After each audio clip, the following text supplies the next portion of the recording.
नमस्ते दोस्तों। हम वापस आ चुके हैं अपनी कहानी का पार्ट 7 लेकर। पिछले पार्ट में आपने देखा, राजवीर ने मुझे चेतावनी दी कि वो शैडो या प्रेजेंस जो मुझे देख रही है वो लड़की नहीं बल्कि कोई और है। उसने कहा, मैं तीसरी रात में हूँ और जो मुझे देख रहा है वो अब बहुत पास है।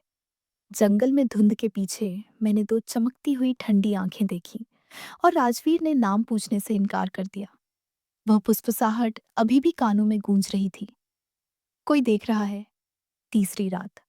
होटल लौटने का खतरा। लेकिन मेरा मन बेचैन, क्यूरियोसिटी ड्रिवन था। मैं कमरे में नहीं जा सकती थी और बाहर भी नहीं। राजवीर की चेतावनी और आंखों की चमक मेरे दिमाग में घूम रही थी। क्या ये सारी चीजें हलुसिनेशन हो रही थीं या सच में कोई प्रेजेंस मेरी हर मूव पर नजर रख रही थी?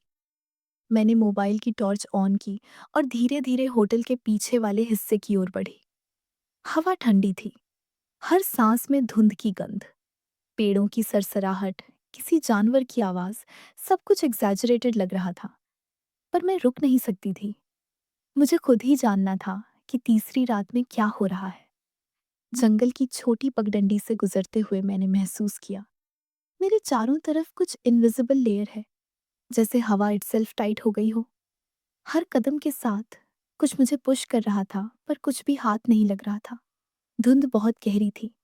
हर पेड़ का शैडो एक डिस्टॉर्टेड फिगर जैसा दिख रहा था। और तभी मैंने उसे देखा, पहली बार क्लियर। काली परछाई, वो वही जिसने शैडो और नीली आंखें दिखाई थीं। पर इस बार उसकी फॉर्म पार्शली ह्यूमन थी। ऊंचा, लंबी उंगलियां, चेहरा ब्लर, लेकिन आंखें नीली, चमकती हुई, पियर्सिंग। मैंने धीमे से कहा, कौन? तुम कौन हो? लेकिन आवाज मेरे ही कानों में गूंज रही थी, जैसे एको नहीं, प्रेजेंस ने सुन लिया हो। वो झुककर मेरे सामने खड़ा हो गया और बिना हिले एक धीमी डिस्टॉर्टेड आवाज निकली, वंशिका, तुम समय से बहुत दूर आ गई हो। ऑर्डर 17 पूरा होने वाला है। तीसरी रात तुम्हारी समझ शुरू होगी। मेरे दिल की धड़कन रुक सी गई। समझ? मैंने पूछा। क्या समझ? कौन हो तुम? पर उसने मुंह नहीं खोला, बस धीरे धीरे हवा में हाथ फैलाया और सामने की मिट्टी पर वही सिंबल ग्लोविंग हो गया। नंबर 17 और आंख। मैंने पीछे कदम बढ़ाया, पर पगडंडी अचानक बंद हो गई, जैसे इनविजिबल वॉल बन गई हो। मैं गिरने लगी और किसी ने मेरा हाथ पकड़ लिया। वंशी, राजवीर था। उसने मुझे खींचा और पीछे हटाया। अब जल्दी चलो, उसने फुसफुसाया। वो देख रहा है, मैंने कांपते हुए पूछा। लेकिन क्यों मैं? मैंने कुछ किया या ये सब पुरानी केस से जुड़ा है? राजवीर ने गंभीरता से कहा, तुम सिर्फ विटनेस हो।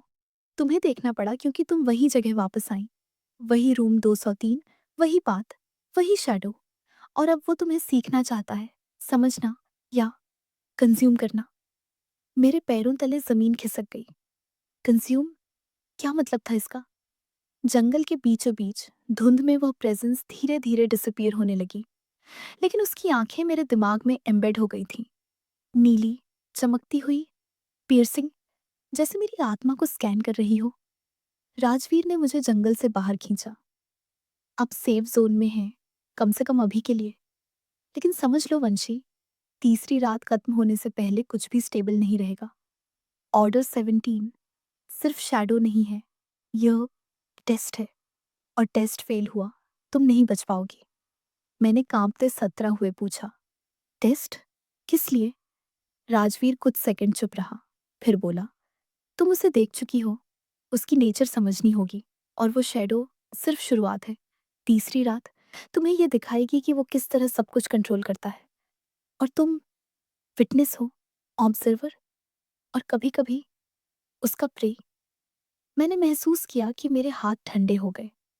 दिल की धड़कन इतनी तेज कि कानों में गूंज रही थी। मैंने अपने आप से कहा, वंशी, तुम्हें सरवाइव करना होगा। सरवाइव और इस मिस्ट्री का सच जानना होगा, वरना। और इतने में ही वो प्रेजेंस फिर से दिखाई दी, जंगल की धुंध में, धीरे धीरे, एयर में फ्लोट करती हुई, और फिर मेरी तरफ बढ़ी। लेकिन इस बार उसने वॉइस नहीं की, सिर्फ ग्लांस। और मैंने महसूस किया, ये देखते हुए वह जान रहा है कि मैं क्या सोच रही हूँ। तीसरी रात की शुरुआत हुई थी और मैंने महसूस किया अब कोई सेफ स्पॉट नहीं है। वो शैडो सिर्फ जंगल में नहीं, मेरे दिमाग में, मेरे आसपास हर जगह मौजूद है। अगर आप जानना चाहते हैं कि तीसरी रात का वास्तविक खेल क्या है, वो शैडो कैसे कंट्रोल करता है सब कुछ और वांशी का अगला मूव क्या होगा, तो पार्ट 8 जरूर देखें और मिस्ट्री फाइल्स को सब्सक्राइब करना ना भूलें। अगला हिस्सा डर और सस्पेंस को नया फेस देगा, जहां आपका दिमाग भी हिला जाएगा।